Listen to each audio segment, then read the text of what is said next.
मंदिर की आत्मा। गांव बापस्ती की पहाड़ी पर एक मंदिर था जो कई वजहों से प्रसिद्ध था। बापस्ती के परिवारों में आपसी सौहार्द बना हुआ था। इसकी वजह उस मंदिर को ही बताया जाता है। अरे ओ विमला, ये इस मंदिर की कहानी क्या है रे? अरे ये मंदिर इस गांव के लिए बहुत ही शुभ है। अरे शुभ तो है, तो फिर भी लोग इस मंदिर से दूर क्यों रहते हैं? ये इतना वीरान क्यों रहता है?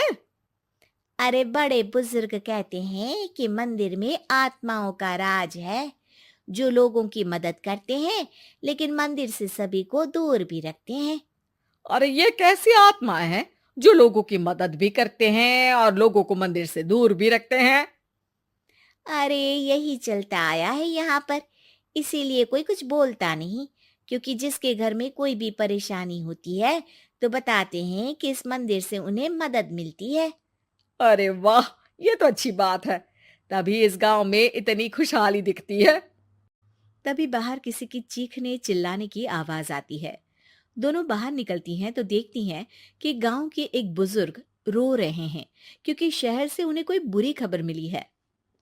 अरे क्या हुआ चच्चा, रो क्यों रहे हो आप?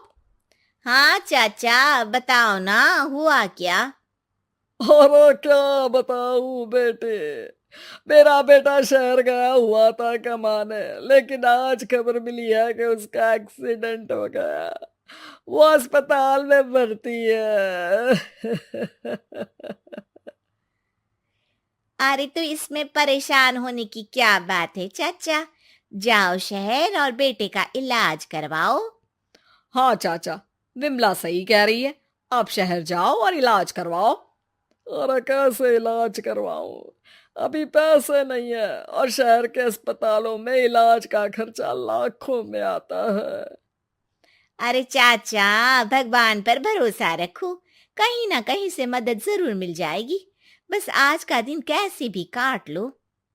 अरे अब तो बेटा थोड़ा समय काटना भी मुश्किल होता जा रहा है। देख कमला, तू ही समझा चाचा को। अरे पैसों का कहीं ना कहीं से इंतजाम तो जरूर हो जाएगा। अरे चच्चा, जब विमला कह रही है तो थोड़ा उस पर भी भरोसा रखो। चलो आपको घर छोड़कर आ जाती हूँ। उसके बाद कमला उन बुजुर्ग को लेकर चली जाती है और विमला मंदिर की ओर चली जाती है। विमला मंदिर की सीढ़ियों पर चढ़ते हुए दूर से नजर आती है। उसके बाद वो आंखों से ओझल हो जाती है। उसी रात उस बुजुर्ग के घर के बाहर एक थैला रखा हुआ मिला। बुजुर्ग उस थैले को देखते ही चौंक पड़ा क्योंकि उसमें 5 लाख रुपए रखे हुए थे। वो बुजुर्ग सुबह दौड़ा दौड़ा गांव के दूसरे बुजुर्गों के पास गया। अरे मंगल भाई सुनो, मेरे घर के बाहर ये पैसों से भरा बैग रखा हुआ मिला है। अरे किसका है ये भाई?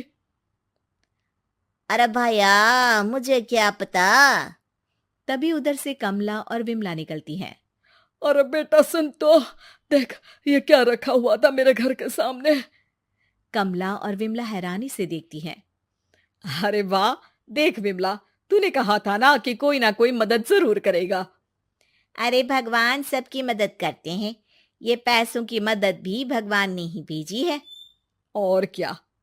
अब चच्चा सोच क्या रहे हो, शहर जाओ और बेटे का इलाज करवाओ। ठीक है बेटियों, जो तुम कहो। चलो निकलता हूँ शहर बेटे का इलाज करवाने के लिए। अरे विमला, एक बात तो बता, ये इन्हें मिले तो कैसे मिले पैसे? अरे मैं ना कहती थी कि ये मंदिर सबकी मुसीबतों में मदद भेजता है। अरे वाकई बड़ी पुण्य आत्मा है मंदिर में। सो तो है, लेकिन उनके बारे में लोगों को कम ही पता है। अच्छा, और तुम्हें क्या पता है? अ, जितना पता था वो तो बता दिया। ना रे ना, मैं नहीं मानती। तू कुछ तो छिपा रही है। अरे कुछ ना छिपा रही, जो पता था वो बता दिया। मंदिर से लोगों को मदद मिलती है, बस इतना ही पता है। ठीक है बाबा, अब नहीं पूछूंगी। इसके बाद उसी रात कमला चुपचाप अपने कमरे से निकलती है और मंदिर की ओर चल पड़ती है। कमला धीरे धीरे मंदिर के दरवाजे पर पहुंचती है। अंदर से हल्की हल्की रोशनी आ रही थी। इसके बाद जो वो देखती है वो हैरान रह जाती है। कमला इसके बाद तेजी से वापस लौट आती है। दूसरे दिन सुबह सुबह। अरे विमला, तू तो छिपी रुस्तम निकली। है? ऐसा क्या छिपा लिया मैंने? अरे तूने तो भनक ही नहीं लगने दी और चाचा की मदद भी कर दी। हैं? ये क्या कह रही हो? ऐसा कैसे कह सकती हो तुम? मैंने कोई मदद वदद नहीं की। अरे सब पता है मुझे, कल रात मैं गई थी मंदिर। तो क्या देखा? अरे तुम्हारा पति और कुछ लोग वहां दिखे। बोरियों में नोट भरे हुए थे और सभी नोट गिनने में लगे हुए थे। तो तुम्हें क्या लगा? वो क्या कर रहे थे? अरे मैं समझ गई कि वो लोग कहीं से डकैती कर पैसे लेकर यहाँ मंदिर के पीछे छिपाते हैं।